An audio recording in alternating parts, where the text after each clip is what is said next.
Preparatory work for 2 new hospitals in West Java meets all of Catalys's investment criteria. There is a clear commercial benefit for the investment for Australian and Indonesian companies involved in this highly scalable activity. Not only will it create jobs in the health sector, many of which will be for women, this activity will also leverage more investment for related activities.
Do you have a great Indonesia-Australia business development idea that needs support?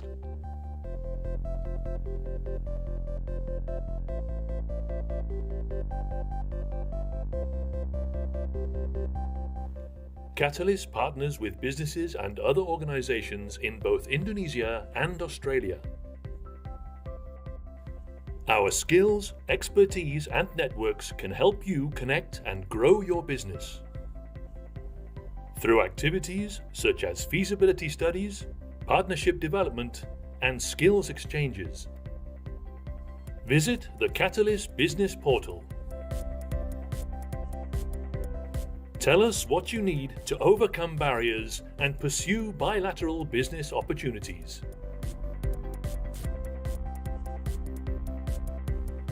Activity ideas will be assessed and prioritized against the Katalis investment criteria.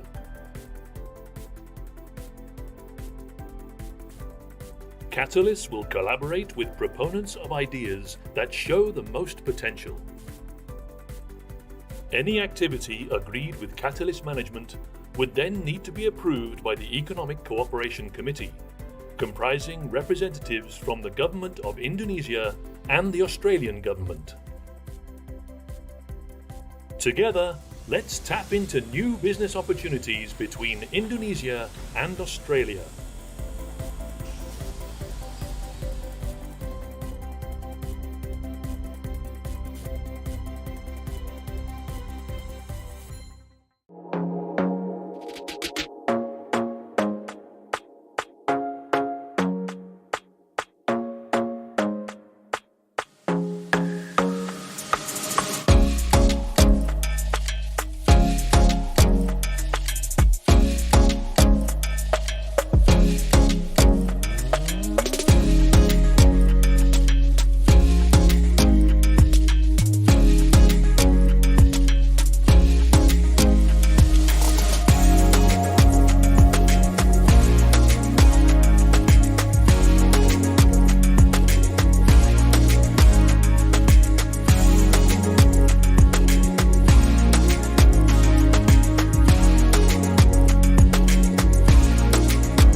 The preparatory work for 2 new hospitals in West Java meets all of Catalys's investment criteria.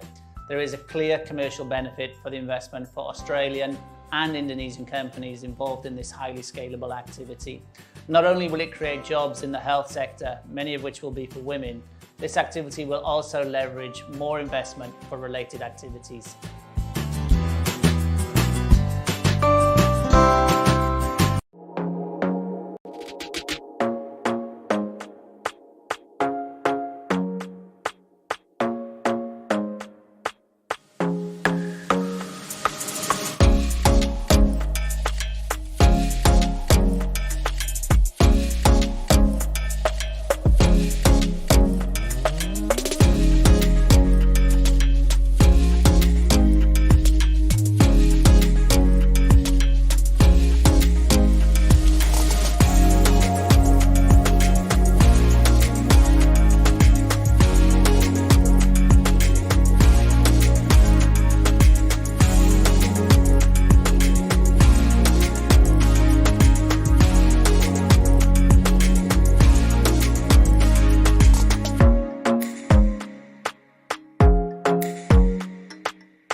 Do you have a great Indonesia-Australia business development idea that needs support?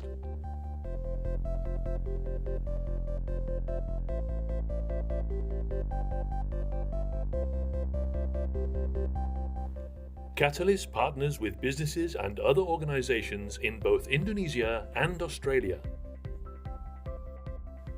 Our skills, expertise, and networks can help you connect and grow your business. Through activities such as feasibility studies, partnership development, and skills exchanges. Visit the Katalis Business Portal. Tell us what you need to overcome barriers and pursue bilateral business opportunities.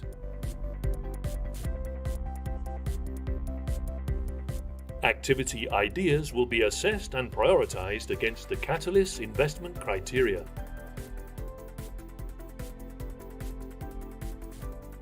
Katalis will collaborate with proponents of ideas that show the most potential. Any activity agreed with Katalis management would then need to be approved by the Economic Cooperation Committee, comprising representatives from the Government of Indonesia and the Australian Government. Together, let's tap into new business opportunities between Indonesia and Australia.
Selamat pagi, selamat bergabung bersama kami dalam acara Catalysing di Indonesia-Australia Economic Relationship.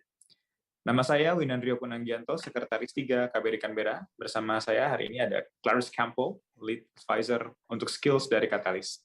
Hari ini kami berdua akan memandu acara diskusi kali ini. Thank you, Winan. Good morning, everyone. Thanks for joining us either via Zoom or live on YouTube at IASEPA ECP Katalis.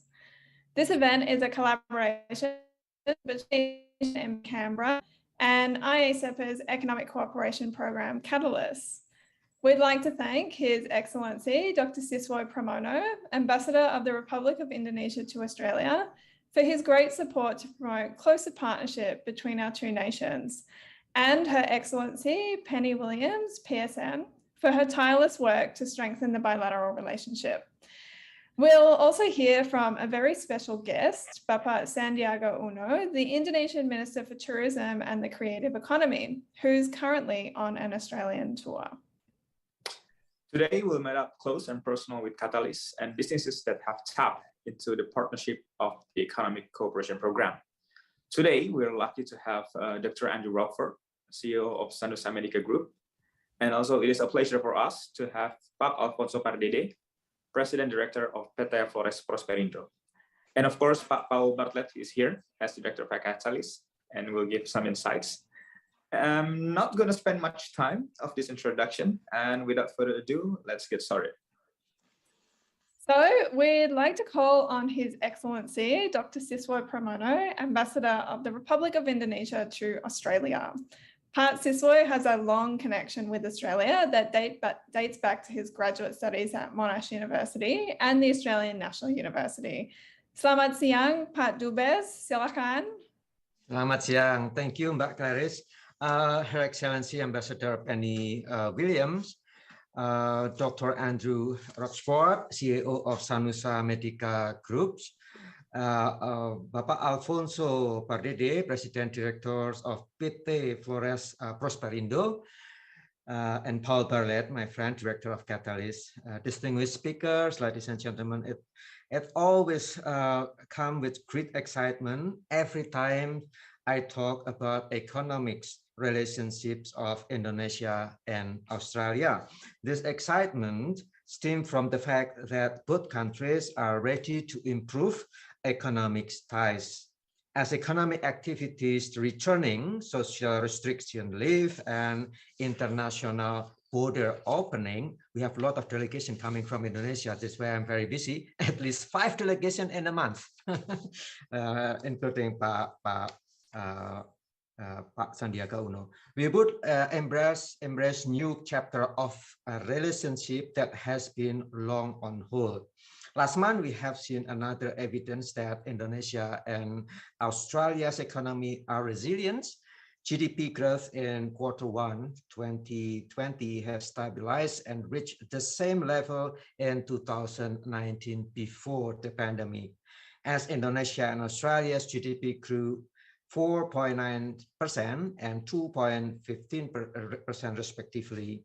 Last year, there was also an indicators of economic recovery as both countries recorded strong bounce back in consumer spending. Household consumption in both countries have seen an increase that of the pre-pandemic era. Such development suggests a continuation of positive growth. It is a fact now. This is the momentum that we need to optimize to elevate our economic ties into a new high. The question for us now, as the title of the event suggests, is how can we catalyze this process, this positive development? The answer of these questions might be a huge quest, but identifying which way Indonesia and Australia can converge and complement each other might be the first stepping stone. And we have done it for quite some time. We need to continue to do so. Luckily, the platform and modalities are there right before our eyes. Indonesia, which has assumed the G20 presidency, proposes three main focuses of cooperation of this year: global health, architecture, energy transitions, and digital transformation. And Australia, not surprisingly, feels the exact needs within those priorities. An Australian medical company, Aspen Medical, has pledged to invest in 23 hospitals and 650 clinics in Indonesia. This commitment is concrete as the first hospital will be built in this year. And renewable energy, Australians are amongst the front runners to invest in Indonesia. Indonesia's renewable energy potential excites Australian business, as Indonesia is seen as an important link to achieve global climate goal. Australia has a potential to support electric vehicle industry in Indonesia, as Australia has abundance of important minerals such as lithium, while Indonesia reserves a huge amount of nickel, cobalt, and manganese, which are needed to develop the aforementioned industry. To follow this up, the critical point for us is how the downstreaming process of the aforementioned mineral using at best renewable energies such as hydropower, solar farm, and wind farm, which open up another potential room of investment. In digital transition, Australia is also one of the Indonesia's very important partners. One of our largest digital companies, Bukalapak, has opened its technical hub office in Melbourne. The office will hopefully generate collaborative innovation between Indonesia and Australian engineers. Boosting complementing sectors is another way to learning from the data and we find that Indonesia has the potential to invest in agriculture. Indonesia advantage and competitiveness in the sector will complement Australia's world-class cattle industry, for instance. Investing in Australia's cattle sectors will generate multiplied mutual benefit for both countries, a win-win solution for the global market. On the other way around, Australia and Indonesia will see mutual benefit, especially if Australia pushes more investing in rubber-related coppers and apparel products. So we often mention like, let's say for furniture, made in Indonesia, designed in Australia. I think collaboration like this will be mutually beneficial. We have also learned that Australia is going to boost its infrastructure from the government budget that we just learned a couple of weeks ago. As business confidence resumes, construction investment remains favorable. Building activities is set to increase 7%, up to 140 billion Australian dollar in 2020-2023. And this fact will be complementary with Indonesia, as Indonesia has the potential to increase its export to Australia in iron and steel, aluminum alloys, as well as tin that is needed for infrastructure development.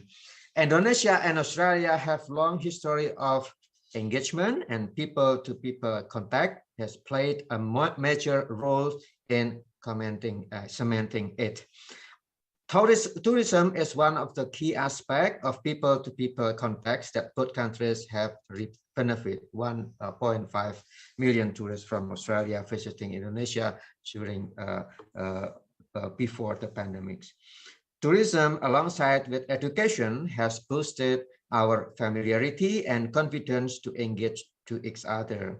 As most economic activity will resume and investment in the sector continues to be favorable, I believe Indonesia can receive more Australian tourists as it was before the pandemic, and vice versa. Indonesia, Australia, and Australia used to be like 19,000, 20,000, now it's 11,000, but with the borders is opening again, I hope there will be more Indonesian back study in Australia again. All of this potential and excitement will only be carried out if we can optimize the platform of Indonesia-Australia CEPA. It is intended to build equal and mutual partnerships, not just in trade, but also in investment and development of human capital. And development of human capital is very important for Indonesia. It should bind us as economic powerhouse, leveraging our proximity and economics complementarity, competitiveness, and productivities. With ASEPA, Indonesia and Australia's relationship has become even more paramount than ever, that our vibrant economic relation is instrumental to contribute to our mutual prosperity. With that, I will conclude my remarks and I wish you a fruitful dialogue. Thank you very much.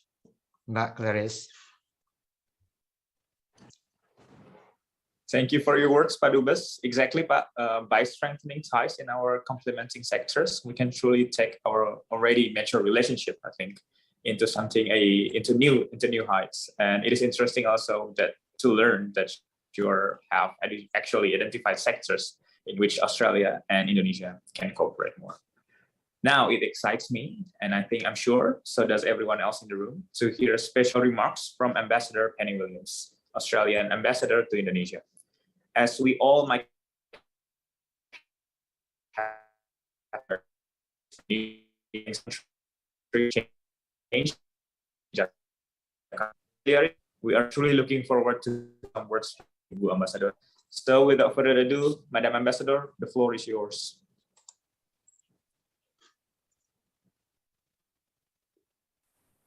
Thank you very much. Selamat pagi in Indonesia, good afternoon in Australia, and very warm greetings to my colleague and friend, His Excellency Ambassador Siswa Pramono, all Indonesian consuls general and diplomats who are joining us today, distinguished panelists, Dr. Andrew Rochford, CEO of Sanus America, Bapak Alfonso Pardede, President Director of Flores Prosperindo, Catalyst Director Mr. Paul Bartlett, distinguished ladies and gentlemen, representatives of the business community in Australia and Indonesia. It really is wonderful to see so many joining us today, familiar face. Thank you so much for developing economic relationship between Indonesia and also deepening our people-to-people links. And I really would like to commend the intellectual firepower that Pak Siswa brings to these conversations.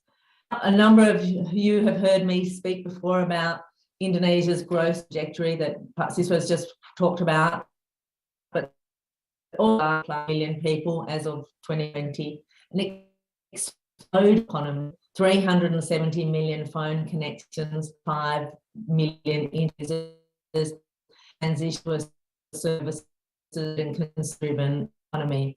This provides huge opportunities for Australian business, but it also requires the reweigh out those opportunities and move away from stereotypes and see Indonesia in a much more contemporary sense. So today provides an opportunity to drill down into how both Indonesian and Australian businesses can unlock the vast opportunities offered in ASEPA through ASEPA's Economic Cooperation.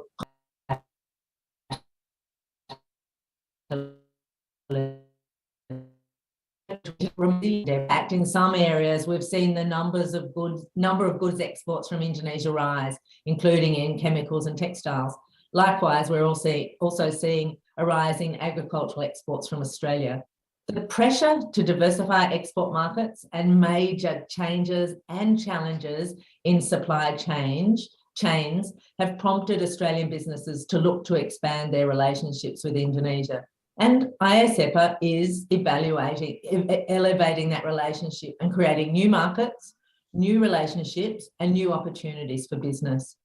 For example, with ASEPA in place, all Indonesian products now enter into Australia tariff-free. And to help businesses get a better sense of the Indonesian market, last September, during his visit to Indonesia, Australia's Minister for Trade, Tourism and Investment, the Honourable Mr. Dan, Australia's blue investment with Indonesia. The blueprint contains practical advice about key sectors and how the Indonesian market operates. It really is an excellent practical guide. I use it almost on a daily basis, and I commend it to you all. With our borders open again, there are now more opportunities to capitalise fully on the benefits of Catalyst. Catalyst aims to strengthen the implementation of IEPA to support trade and investment by improving market access and promoting inclusive growth. You'll hear today work to support a large health infrastructure program in West Java, which has the potential to significantly expand quality healthcare in that province. You'll also hear firsthand how Katalis is supporting a premium tourist destination near Labuan Bajo, East Nusa Tenggara, to meet the global sustainable tourism standards and to improve Indonesia's credentials in sustainable tourism management. Catalyst also includes a strong focus on skills development and is currently working on a technical and vocational education and training, TVET, clearinghouse to match Indonesia's growing demand for innovative skills training with Australian training providers. This work complements the workplace-based training MOU linked to IASEPA. Indeed, Australia offers a special visa, the subclass 407 visa, that allows Australian businesses and training providers to sponsor Indonesian having also been and assisting in this transition, lower emissions economy and building inclusive, resilient, climate-friendly supply chains. It really is encouraging to see the level of support from our business communities who are keen to make the most of the opportunities that are presented by IASEPA. I know Paul and his entire team are eager to identify and develop opportunities to change. I encourage businesses to approach this team and tell them to forge Indonesia-Australian business partnerships. Ideas that meet the Catalyst investment criteria can be submitted through the program's business portal available on the Catalyst website.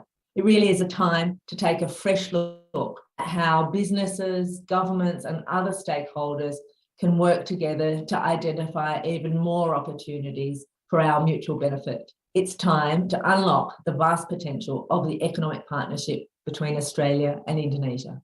Thank you. Thank you, Ambassador. Well, it's really good to hear insights. We're very lucky to have you provide them to us today. Main Indonesian tourism and the creative economy, Bapak Sandiaga Uno, is in Australia this week on an official visit. Just moments ago, he provided these special remarks from Melbourne.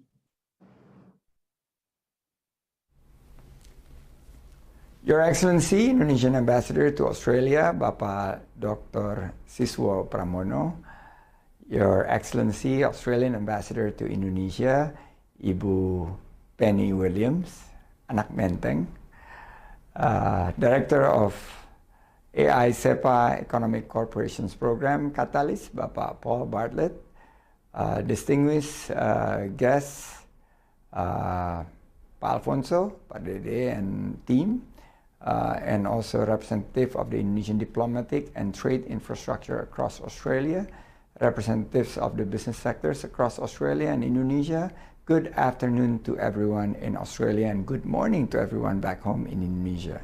It is a pleasure to be in this forum that aptly designed to help achieve what I'm here to do. For many years, tourism has been the backbone of our two countries' economy. Historically, Australian visitors have boosted our economy and helped create jobs across the tourism sectors and industry, many of which supports women and those who are marginalized.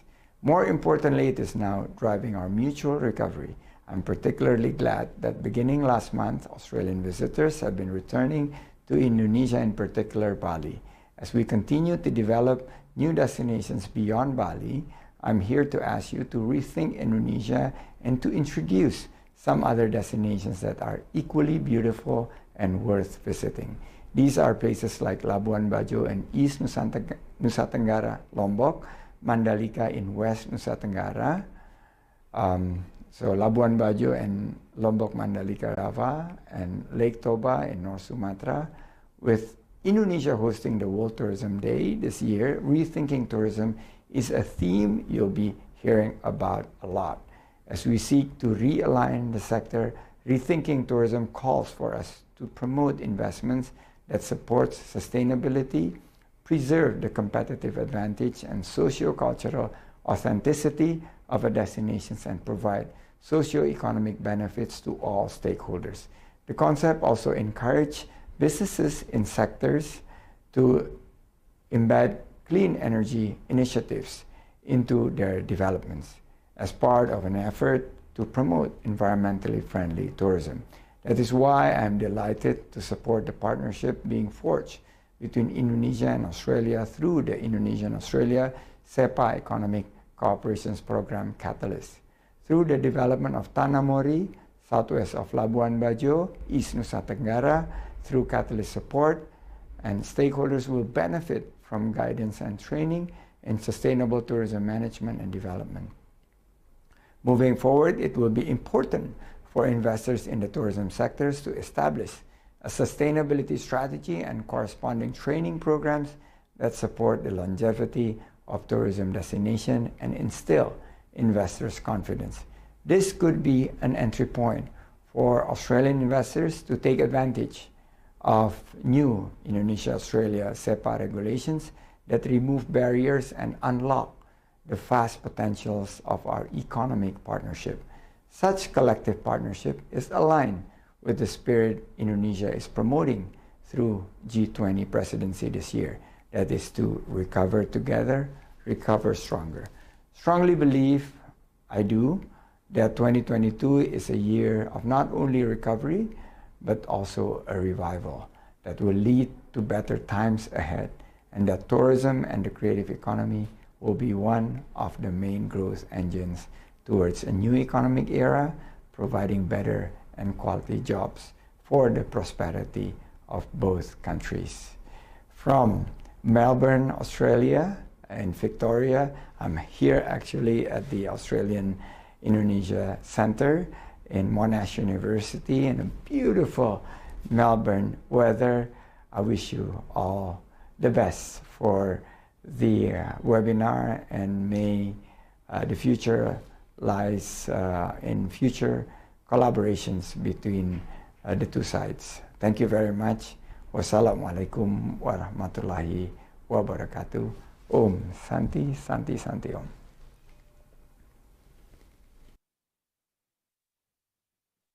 That was the Indonesian Minister of Tourism and the Creative Economy, Bapak Sandiaga Uno. Now let's get a group photo. So if all of the speakers could turn on their cameras, and we will take a photo in 3, 2, 1. Great. Maybe we can do a Gaya Bebas, everybody. So make something with your hands. Okay, 1, 2, 3. Thank you, everyone. All right, moving on, let's get into the business. Now we have here Pak Paul Bartlett, Director of the ISEPA Economic Cooperation Program Katalis, who's going to provide an overview of the program and its role to bridge Indonesian and Australian commercial partnership. Pak Paul, the screen is yours.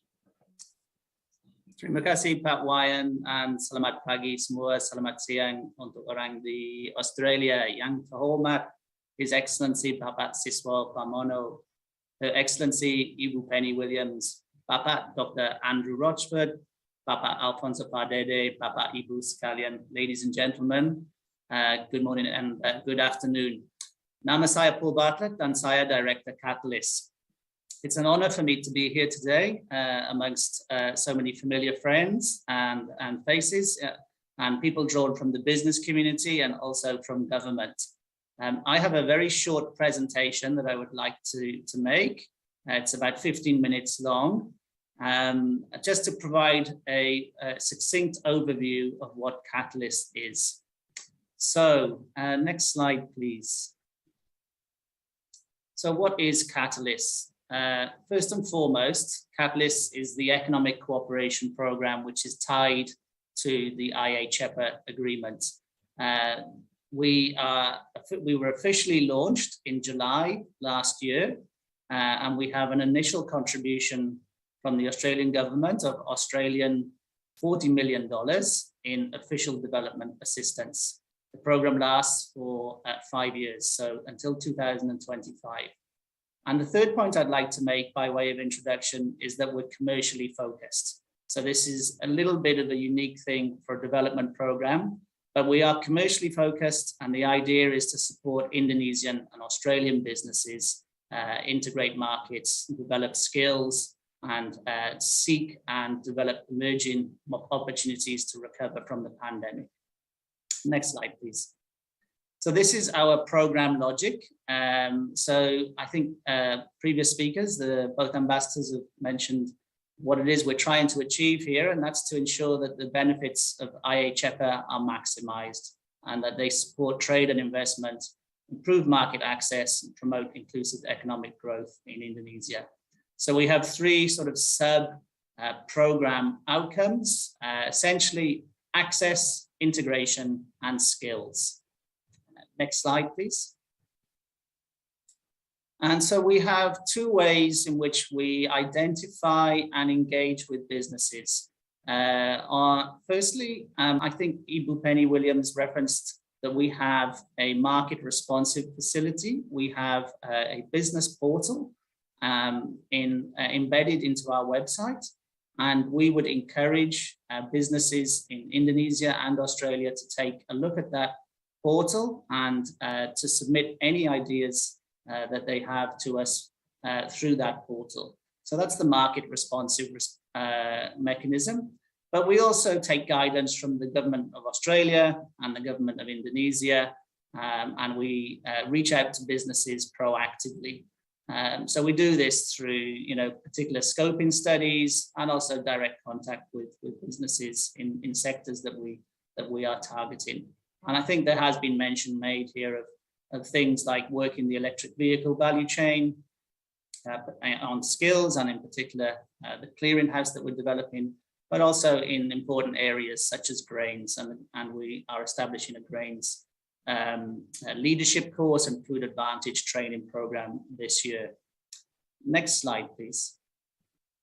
So a little bit more on the business portal. As mentioned, this provides an avenue for organizations to submit activity ideas that need support. Types of activities are things like feasibility and market entry and market expansion studies, networking and brokering of partnerships, and exchange of industry skills. As mentioned, the TVET clearinghouse is a good example of this. Activities might be aimed at reducing business risk or forging business partnerships across value chains, or aligning broader trade and investment ecosystems. And we put that in there because we also receive activities from business groups and business associations, not just individual businesses.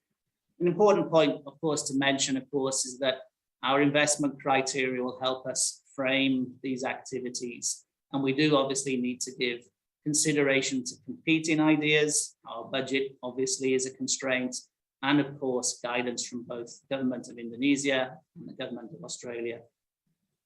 Next slide, please. So here are our 7 investment criteria, and I won't read through them individually. I will just say here that this is a mix of both commercial outcomes and a mix of development outcomes. So if you scan through these 7, you will see that we are looking to, first and foremost, achieve some commercial partnerships with commercial outcomes. But equally important, we want to do that in a way which develops development outcomes, and in a way that actually has benefits for broader social inclusion and gender equality, and so on and so forth. The next slide will elaborate on this in detail. So the first outcome that we're looking for, our investment criteria, is that there is a commercial angle to the activity.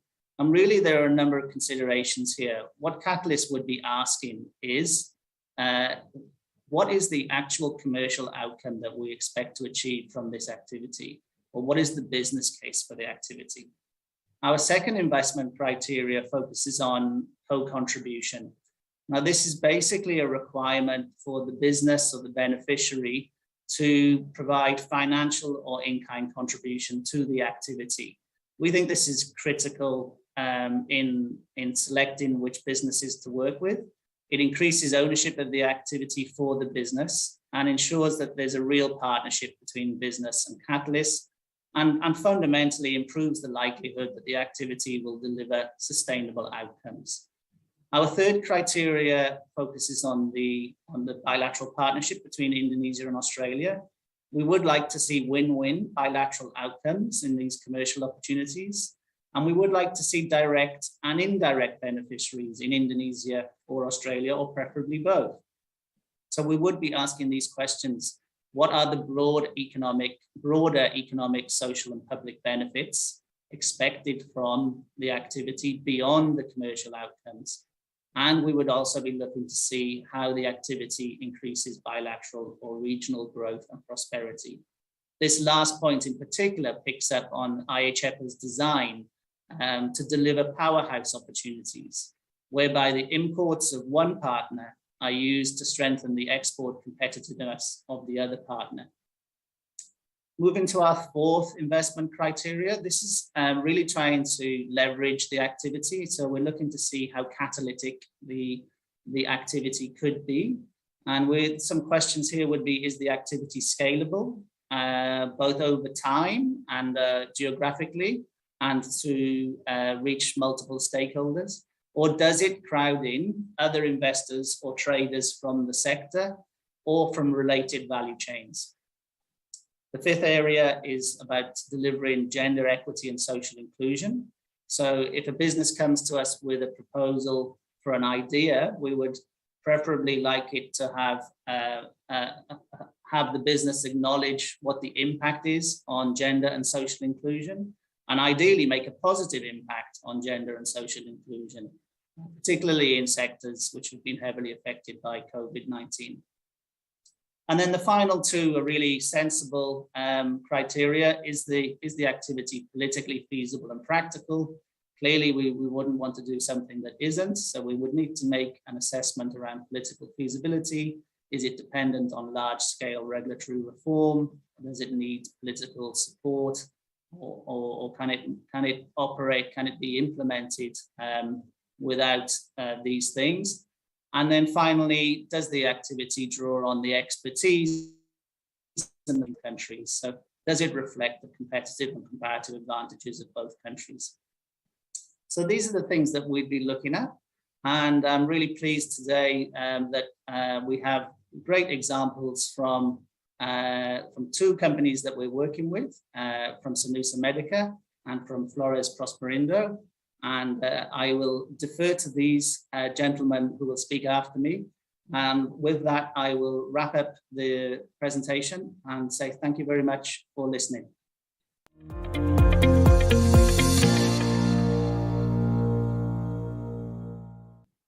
Yeah, thank you, Paul, for running through of how Katalis will support Indonesian and Australian business. So now we know Katalis credentials and support is very clear. Now, if you want to conduct business between the two countries, of course, just contact Katalis. Now we're moving on to the panel session. After the panel, we will have Q&A session. So do get your questions ready and type them. You can type them in the chat box. Don't forget to also identify yourself and your organization or your affiliation. So for the first panel, who do we have here, Clarice? So first up, I'd like to begin by going to Dr. Andrew Rochford, CEO of Sanusa Medica Group. Hi, Andrew. I understand it's a big week for Sanusa Medica Group and that you've just been to Indonesia. So tell us about the exciting work you're doing to tap into the development of bigger, better health infrastructure in West Java and how you've been working closely with Katalis.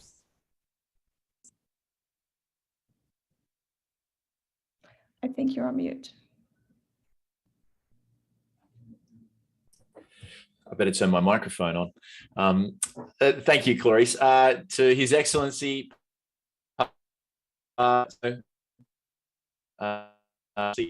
distinguished guests, thank you so much, and obviously good morning to our friends in Indonesia. It's wonderful to be here this afternoon to be able to discuss the project that we've been doing in Indonesia, and also to hear everybody talking about the partnership between Indonesia and Australia. I've been fortunate enough to be working in Indonesia now for nearly 7 years and forming very strong relationships, strong partnerships, cooperations that have taken a small scale operation to the very large infrastructure project that we're very fortunate enough to be able to be embarking on. It's been an exciting week for us. And I'm just going to take a few moments to discuss with you who Senusa Medica is, what our health infrastructure project is, and obviously why we're so excited to be partnered with and working with Catalys, and what I believe is going to be something that truly does help drive forward the Australia-Indonesia cooperation into the future. So next slide, thank you. So just very quick care project in West Java, who Senusa Medica is, our vision and what we're trying to achieve, an overview of our health infrastructure and hospitals project, our first site that we're very excited about, and then the outcomes of the bankable feasibility. And at the same time, I'll discuss how Catalys is working with us to make this all a reality. So next slide. So very quickly, to give everybody an idea, we're focused at the moment on starting in our hospitals and healthcare project in West Java. And that's mainly because of the connection that I've had over many years with the now governor of West Java, Pak Ridwan Kamil. To give you an idea of the current status of healthcare and hospitals in West Java, in 2019, there was 362 hospitals with a grand total of 38,331 beds. To reach the minimum, and we're talking about the minimum standard ratio of bed to population of 1 to 1,000 set by the World Health Organization, ideally West Java requires an extra 49,317 beds. So to meet that minimum, and I would suggest that we should be looking beyond the minimum, we should be looking for more of a 3 to every 1,000. But at 1 to 1,000, it would require an extra nearly 11,000 beds to fill that gap. Next slide. So what here is establishment of PT Senusa Medica Group and then ultimately PT Medica Hospital. The exciting thing about Senusa Medica is that it's a joint venture between two Australian healthcare companies, the company that I founded, which is Doctor Proprietary Limited, and another major Australian company, healthcare company, one of Australia's leading exporters, Aspen Medical, based in Canberra, Australia. And we've partnered with local state-owned enterprise, or BUMD, PT Jasa Sarana. Our mission is to become a market leader in international standard healthcare delivery across Indonesia, starting with a network of Type A and Type B hospitals and clinics delivering care to the 50 million residents of West Java. Next slide. Just a quick overview of the partners. As I mentioned, Aspen Medical, based in Canberra, one of the great success stories of Australian exports. They are a global provider of innovative healthcare solutions, healthcare logistics, project management, training, operations, and consulting. And I approached Aspen Medical to partner with me and sorry, next slide. My company has been working in Indonesia now for nearly 7 years as Doctor. The whole idea of Doctor and the vision of Doctor was to take developed world healthcare into the developing world. And we've done that by delivering healthcare solutions into Australia, India, and Indonesia.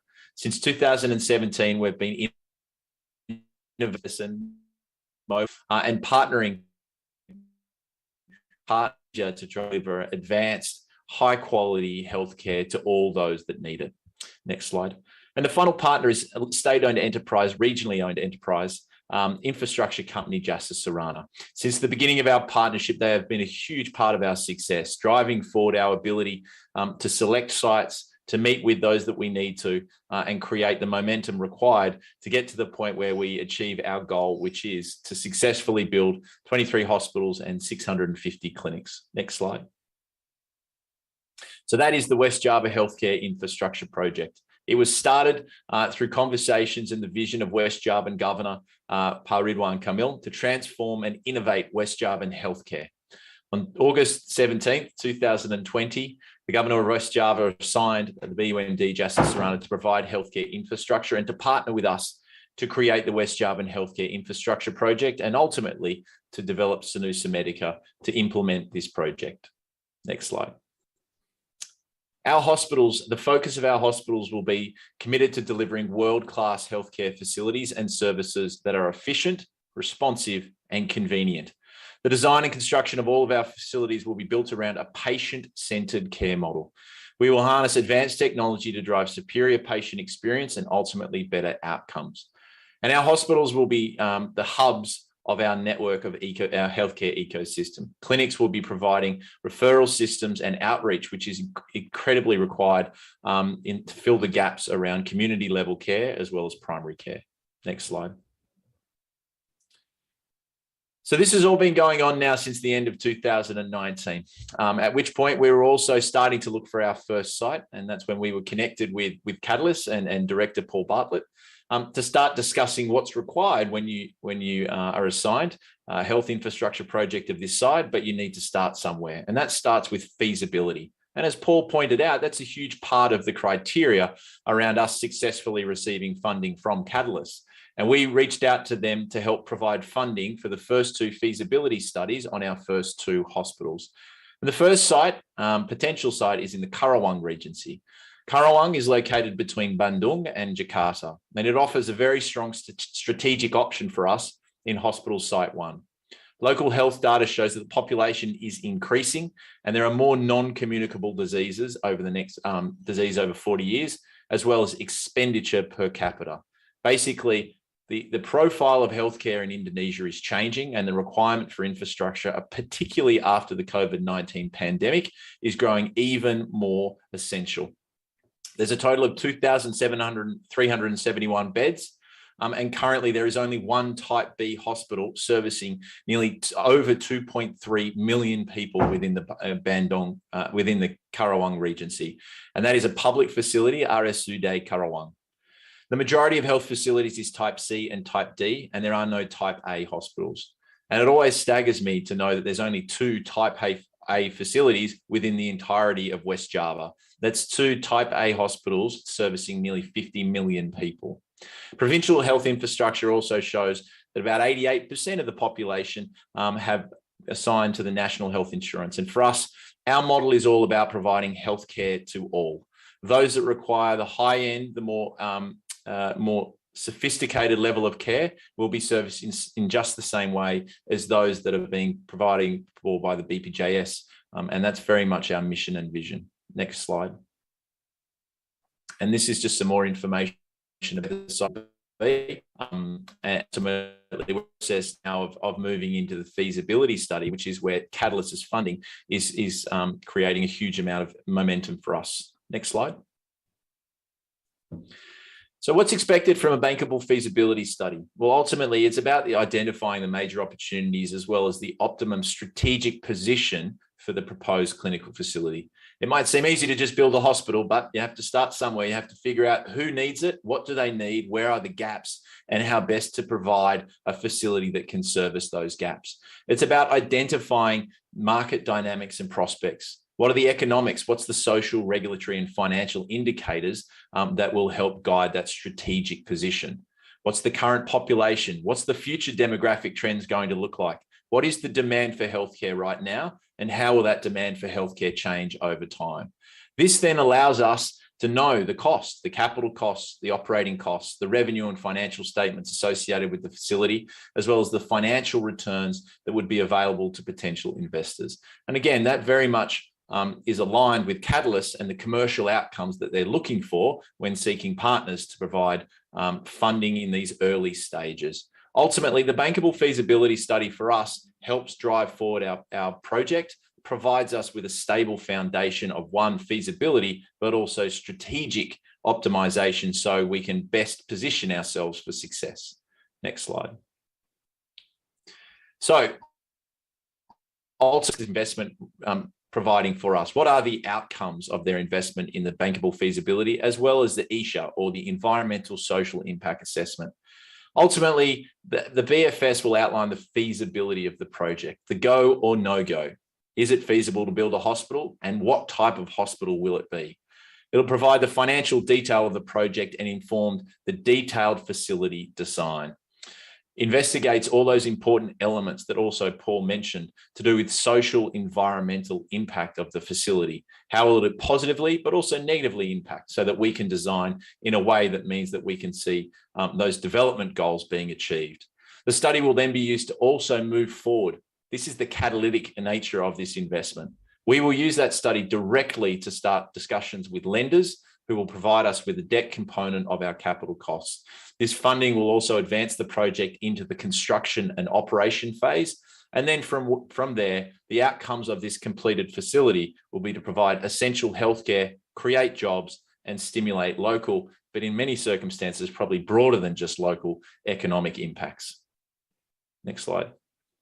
Well, I think that brings me to the end. Thank you so much. I hope I've helped give you an insight into what we are trying to achieve, what we're very excited to be achieving in Indonesia. I'd also just personally like to take an opportunity to very much thank both ambassadors who have been actively involved in positioning us already into such an exciting opportunity, as well as everybody involved with IACPA and Katalis to be partnering with us on this exciting journey. Thank you. Thank you very much, Pak Andrew. Very interesting one, but there's a huge gap, of course, but of healthcare we have in Indonesia, and it was ultimately tasted during the pandemic. But so I think your investment is very timely, and we're glad to have your investment in Indonesia. I personally really want to see your investment flourish in Indonesia and even develop the network, not just in West Java, but all across Indonesia. But okay, let's go to Pak Alfonso Pardede, President Director of PT Flores Prosperindo, an Indonesian-based real estate developer focusing on creating sustainable tourism destination in the island of Flores. Also, would you please share with us about your mission to develop premium tourism destination that meet the global sustainable tourism destination standard, and how you've been working closely with Katalis? Alfonso, the screen is yours.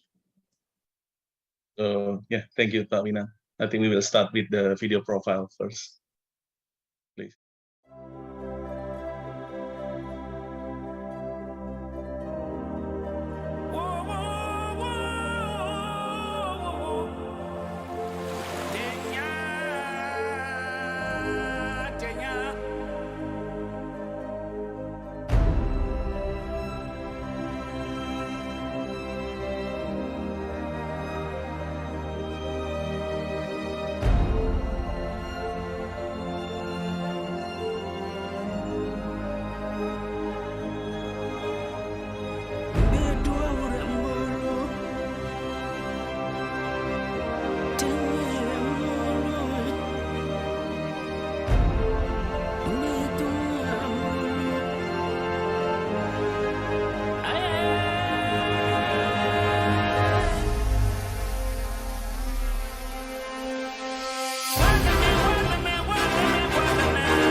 Okay, thank you.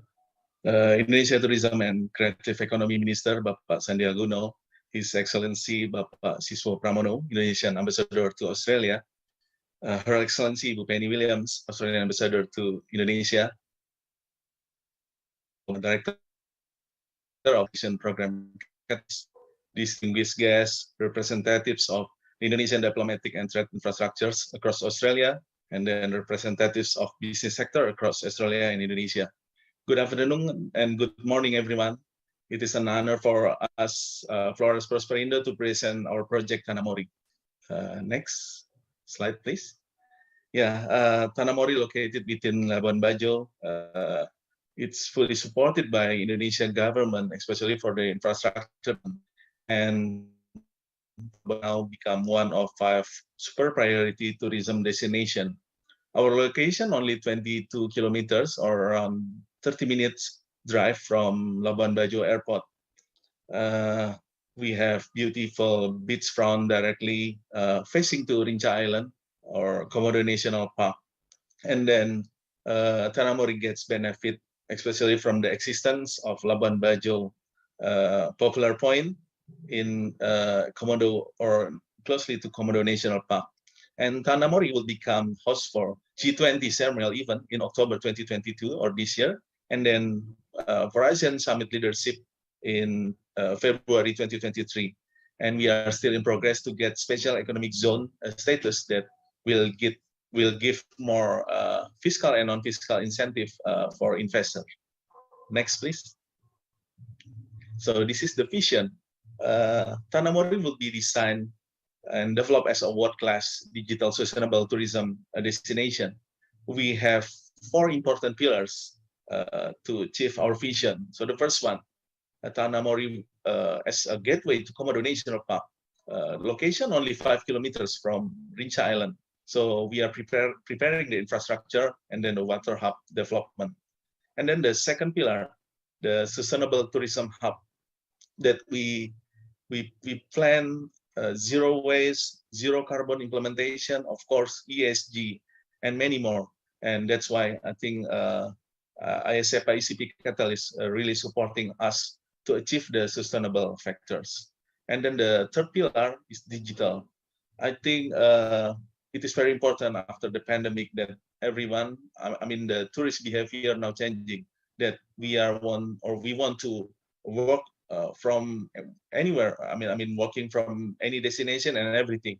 So that's why we are provide the digital infrastructure and then implementing the smart system, IoT, AR or AI, and last update that Tanah-Mori will become also part of Indonesian metaverse. So hopefully on G20 event, the president will present the Indonesia metaverse.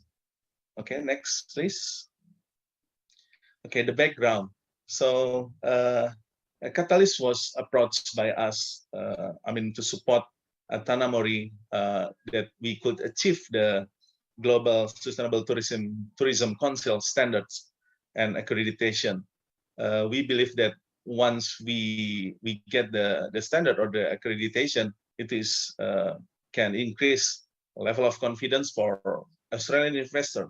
And then, of course, that we need, the training providers to support ongoing development for this location. So that's the first background. And then usually the Global Sustainable Tourism Council standards are used by all of tourism management and organization. That's like how to serve basic guidelines for destination that will become more sustainable, and then help the customer or investor identify what kind or what factors that's very important to achieve the sustainable tourism destination. And then, for government, of course, that over governmental or non-governmental and private sector programs as starting point for developing sustainable tourism requirements. And then exactly the last important thing that how to serve basic guidelines for education and training bodies such as hotel, schools, and universities, or the ecosystem of tourist destination.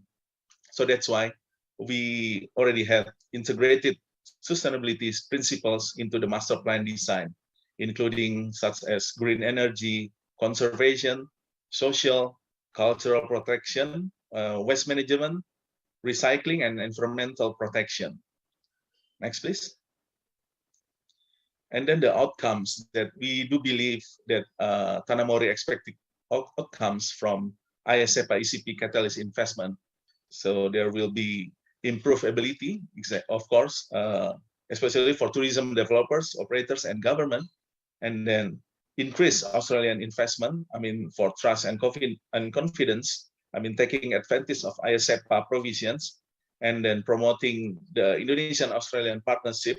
We do believe with G20 event and ASEAN summit, it will very helpful to create more sustainable tourism development. And then governance framework that involve local stakeholders and to make sure benefits that already differ locally. And the important things that from this project that we could deliver: gender equality, disability, and social inclusion. It is very important that we could implementing it in local operating and service procedure. And then, we do believe this will become the entry point for Australian training providers. With the motto "Train the Trainer" package that could support the sustainable tourism destination, standard tailor for tourism staff, operators, managers, community partners, and government. So, last thing that we hope that through this project, or through Tanamori, both Indonesia, Australia, SEPA Economic Cooperation Program Katalis, and all stakeholders, that we could get more benefit, especially from the sustainability study, and then like training and then guidance and everything that we could make the sustainable tourism management in the future. So finally, we want to say thank you to Catalyst, Bapak Paul Bartlett, Bapak David Goodwins, and all team members, and then Ibu Amalia from Decorum Group that's really supporting us to achieve this investment. For sustainability expertise, and then Bapak Henry Rombe from IPC Sydney Director, from Indonesia Tourism and Creative Economy Minister, and then the Deputy like Bapak Hengki Manurung, Pak Vincentius Jimadu, and then from all parties that already supporting us or supporting Tanamori to make this investment happen. So thank you. Thank you, Pat Alfonso. It's really insightful for us to sort of see what the plans are in place for Tanamori. And I think when it's finally developed, we'll all be jumping on planes to get over there and check it out. So thank you to all of the panelists for their insights so far. Before we go to the public Q&A, I'd just like to ask a question to Pat Paul. So we've heard great stories from Sanusi Medica and Flores Prosper Indo on how they're working with Catalyst, but I'm sure that the audience would like to hear how Catalyst determines what businesses to partner with. Could you please elaborate on that? Yeah, thanks, Clarice. So first and foremost, as I explained, we are looking for business ideas that meet our investment criteria. And as you can see from both of the examples of Sanusi Medica and Flores Prosper Indo, we have two quite distinct businesses or beneficiaries, partners in different sectors. But both of the activities that were proposed, we thought were a good fit with our investment criteria. The second point I'd like to make is that it's an iterative process. As explained earlier, Catalyst engages with businesses both proactively, and we receive ideas from the market through our business portal. And when we first engage with the business, either proactively or reactively, the idea for the activity might not yet be fully formed. But if we see potential, we then closely work with the business, as we did with both Sanusi Medica and Flores Prosper Indo, to shape and frame it until both parties are in full agreement. And then the third point and final point is that this is all underpinned by a robust governance process. There is a management team that gives stop, go, modify instructions at various stages, in the process. And of course, both governments, both the government of Indonesia and the government of Australia, are kept well informed as the discussions unfold. And ultimately, the activity or the partnership needs to be articulated in our annual work plan, or else through an out-of-session request to the governments. And in both cases, endorsement and approval is needed by both the government of Indonesia and the government of Australia. So it's a complex process, but it's one that we think is suitable for catalyzing these opportunities and taking forward the IHEPA in a constructive way. Thanks, Clarice. Thanks, Pat Paul.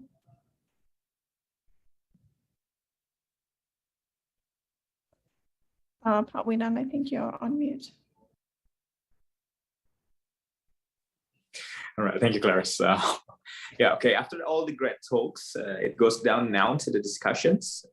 Now we are moving on to the question that you have typed in the chat box. Clarice, what do we have there in the chat box? Okay, so we do have a couple of really great questions coming in. And if you do have a question, please continue to put it into the Q&A box. So the first question I have is going to be directed to Pat Dubez. So Pat Dubez, you mentioned that some sectors have complementarity and are of mutual benefit to Indonesia and Australia. If you had to choose the top three, what would the top three sectors be?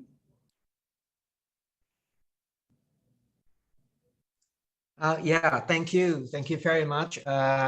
We and the embassy, our economic teams already did some early calculation, and we have a consultation with Paul as well on the early findings. Yeah. So we try to see what kind of products that is complementary between Indonesia and Australia, and we use the trade complementarity index. This is very important. We use calculation from the review comparative advantage. That's also very important. And constant market share analysis. That's also very important. The point is that we would like to see the product which is very specialized. Like in Australia, you have a lot of wheat, then you produce Vegemite. Yeah, or in Indonesia, we have a lot of rattan, then we produce furniture from rattan. This is specialization. And then competitiveness is also very important. So when the product is qualified as grade, then that means the product is very competitive, at the same time very specialized.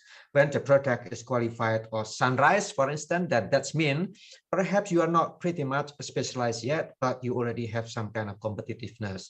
And if the product is, we call it mature, that means that you are still very much specialized, but at the same time, you are losing competitiveness. So using this kind of method, then we come to the early findings. For instance, if we are talking about agriculture or cattle industry, this is the world product from Australia, but at the same time, the industry in Australia tends to move toward maturities, losing, for instance, competitiveness against others. Yeah, but in Indonesia we also have the situation of sunrise, but our production is very small. So there might be possibility we work together in terms of complementarity, like in animal feedings, for instance. Animal feedings, we have a lot of material of it in Indonesia, but at the same time it is needed in Australia, and we can do some joint project together. Now on rubber products, for instance, also very important. We are losing competitiveness for furniture, rubbers, or apparel, but we are still pretty much specialized. But Australia and the sunrise position, so they can invest more in Indonesia. As I mentioned before, on furniture, on rubber product, for instance, we need more design, creativity, technology from Australia, but we can use material in Indonesia. This is some example of complementarity. But beyond that, for instance, we also have project with complementarity. Pak Andrew, for instance, Aspen Medical Sanusa is going to build 650 clinics in Indonesia in the next 10 years, or about 23 hospitals. You are going to need a lot of nurses. Nurses can be trained in-house by Sanusa, but with the Australian standard of the training, they can also be employed to other, hopefully, medical centers of Aspen Medical, perhaps in Middle East or in the Pacific, or even work in Australia because they already have some Australian standard of training. So there's this kind of complementarity that I mentioned, and I hope it can be further nurtured and explored by Indonesia and Australia. Okay.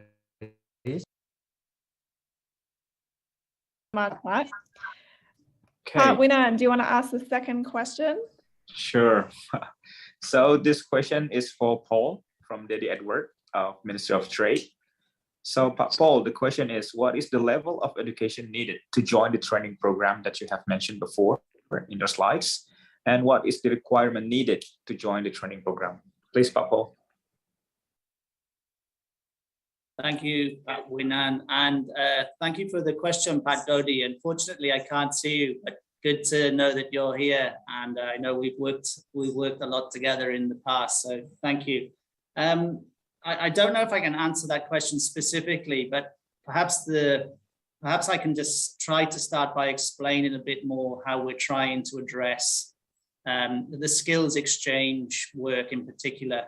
And so there's really three elements to this. First one is that we're really just trying to build the ecosystem for skills exchange between Indonesia, where we know there's a lot of demand for technical, vocational, educational and training, particularly from Indonesian industry, from Indonesian businesses. And also on the supply side, we know that Australia has world-class TVET providers that could be working more extensively with Indonesian business.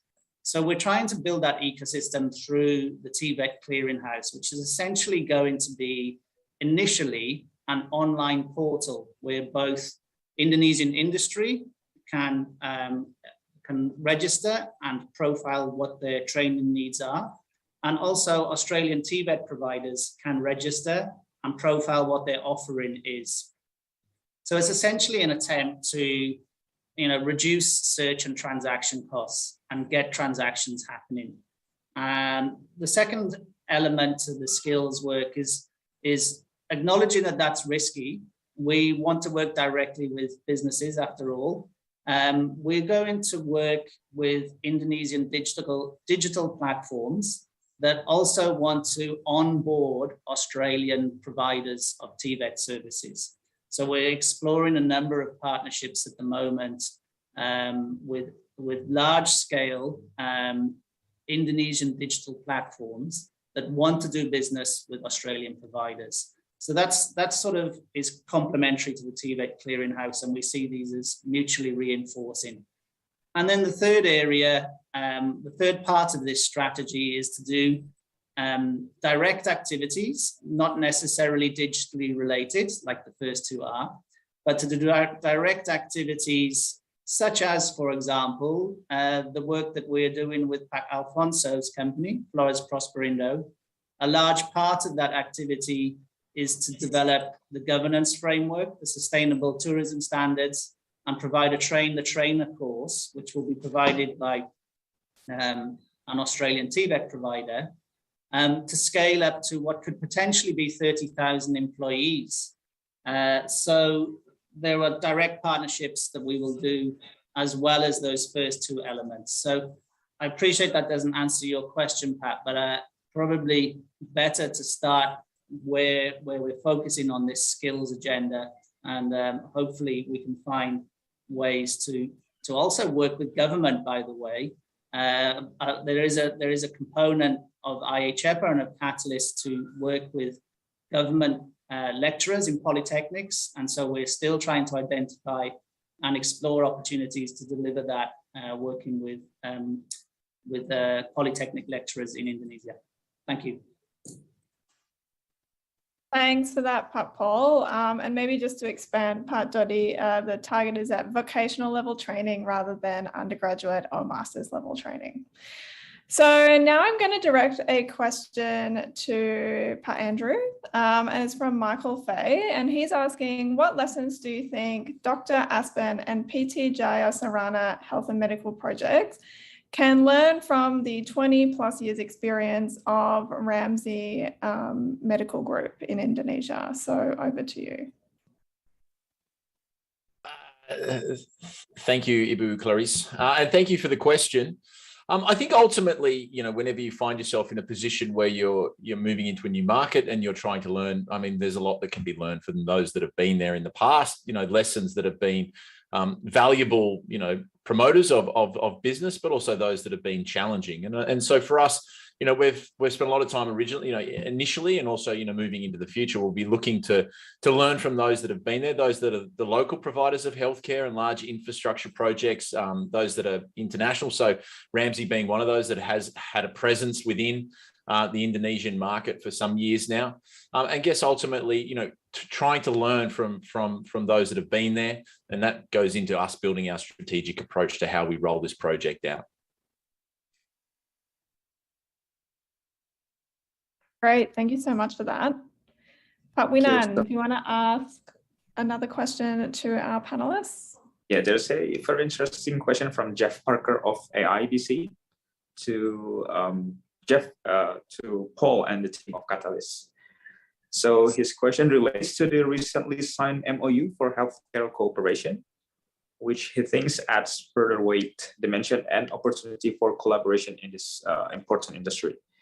The MOU lays out a comprehensive scope and an orientation for actions with the intention for joint projects, governance, etc. This is very welcome for the G2G domain and aims to stimulate private sector investment and activity. His question is, how can we best coordinate these various programs and the roles of key organizations operating in this space, for example, to maximize the potential? That's the question. Over to you, Pak Paul.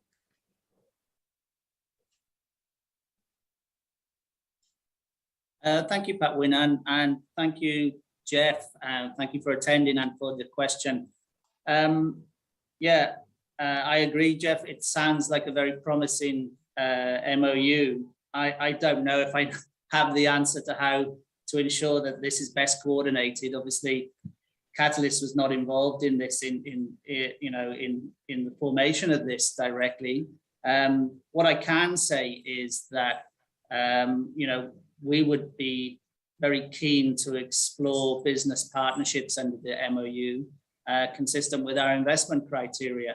So I guess just to elaborate a little bit further, some of the activities that we're doing here, the health sector this year, we are, just to give you a flavor of how this might play out, we are doing a comparative assessment of nursing standards in both countries. With the idea that the outcome or the output of this study will be a roadmap which makes suggestions to further align and bring those standards closer together. So that's the first piece of work that we're doing, which is a direct, it was a direct mandate from the IHEPA agreement that this piece of work needs to be done. Secondly, at the request of the government of Indonesia, we're also exploring medical tourism opportunities. And we're doing that in Bali first, but we'll draw lessons from what's happening in Bali to the rest of Indonesia. And we hope to have some business partnerships flowing out of that work. And of course, thirdly, I don't need to repeat what's been talked about by Dr. Rochford, but we are doing this significant piece of work with Senusa Medica in West Java. So I guess the bottom line for us would be that, where we see synergies in what we're doing and with other businesses that want to work in healthcare and have ideas, then we would welcome those conversations. Thanks. Thank you, Paul. Clarice, do we have another question? Yes, so we've got a question from Andrew Osgar, and it's again directed to other Andrew. And he's asked, how relevant is digital health and health data management to the investments that Senusa Medica is working with ASPEN and the Indonesian government on? Thank you again, Clarice. Thank you, Andrew, for your question, and thank you again to everybody that's joined this afternoon or this morning. Digital health and a platform is the underpinning of exactly what we're trying to achieve. It's a huge part of the development of an ecosystem. For us, individual facilities are important, but individual facilities need to be built in such a way that we're future-proofing what we're trying to achieve. And ultimately, to be able to future-proof, we need to look at where the innovation is, look at where data management, patient information, telemedicine, all of those other elements of digital healthcare that are pushing forward around the world, and how we can start to implement them in an efficient and effective way into the Indonesian market. So to answer your question, is a huge part of what we're doing. It's very much a motivation of our partners in Indonesia. It's obviously also a part of our feasibility study and our learning more about how we can start to build those pieces in and around an ecosystem approach rather than just an individual facility approach. Great, thank you so much for that. And we might take one more question, and we're going to direct this to Pak Alfonso about Tanamori. And so the question is, do you have any plans to extend beyond Labuan Bajo? Sorry, can you to repeat, extend beyond Labuan Bajo? Yeah. Okay. So, Clarice, I think we have a relative close relation with Labuan Bajo, and then we do believe that by this year, I think Indonesia government already opened Bali, and then it only takes 15 minutes to go to Labuan Bajo, and then Labuan Bajo maybe not. In the beginning, not prepared as a tourist destination or tourist city. So that's why more activity, especially use island hopping experience, and then why all stakeholders fully support Tanamori, and we are become alternative for Labuan Bajo, and then future of Labuan Bajo, because we will supporting each other, and then that tourists will have more option when they go to Labuan Bajo. There will be new destination too, that they can get more experience not only on the sea but also in the mainland. Clarice. Great, thank you so much for that. I think we'll all be watching that development very closely, and it's really exciting to see so much investment coming into that particular location. Okay, over to you, Pak Winan. Okay, then I think it's time to wrap up, and with all of the questions and answers, and with last remarks from Pak Alfonso, that brings us to the end of our event today. Thank you to all of our speakers for your great contribution to the discussions, and also the audience for the questions, which very interesting ones. It definitely has been a fruitful and talk and discussion for me, and it is a pleasure for me also to be involved in this event. If you're not yet familiar with Katalis, we'd like to invite you to check out our website at iasepa-katalis.org and our social media channels at Katalis_IA. We'd love to hear from you.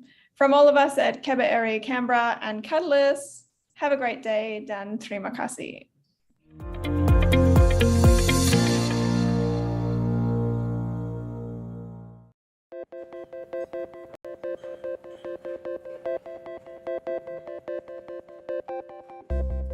Do you have a great Indonesia-Australia business development idea that needs support?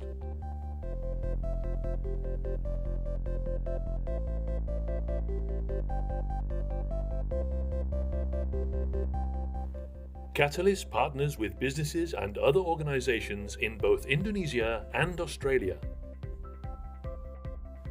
Our skills, expertise, and networks can help you connect and grow your business. Through activities such as feasibility studies, partnership development, and skills exchanges.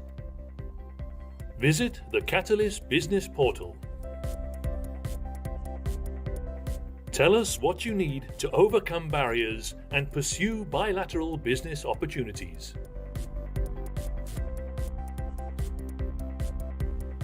Activity ideas will be assessed and prioritized against the Katalis investment criteria.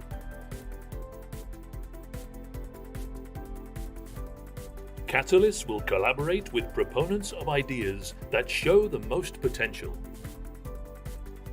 Any activity agreed with Katalis management would then need to be approved by the Economic Cooperation Committee, comprising representatives from the Government of Indonesia and the Australian Government. Together, let's tap into new business opportunities between Indonesia and Australia.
The preparatory work for 2 new hospitals in West Java meets all of Catalys's investment criteria. There is a clear commercial benefit for the investment for Australian and Indonesian companies involved in this highly scalable activity. Not only will it create jobs in the health sector, many of which will be for women, this activity will also leverage more investment for related activities.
Do you have a great Indonesia-Australia business development idea that needs support?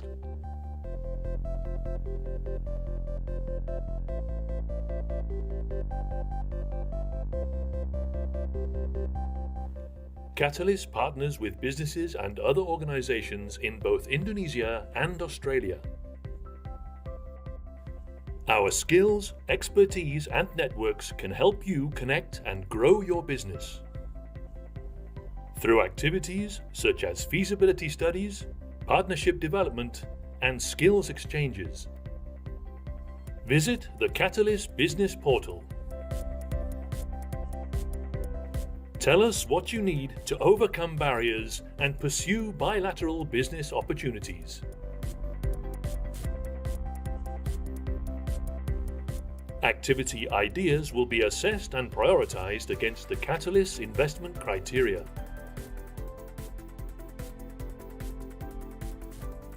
Katalis will collaborate with proponents of ideas that show the most potential. Any activity agreed with Katalis management would then need to be approved by the Economic Cooperation Committee, comprising representatives from the Government of Indonesia and the Australian Government. Together, let's tap into new business opportunities between Indonesia and Australia.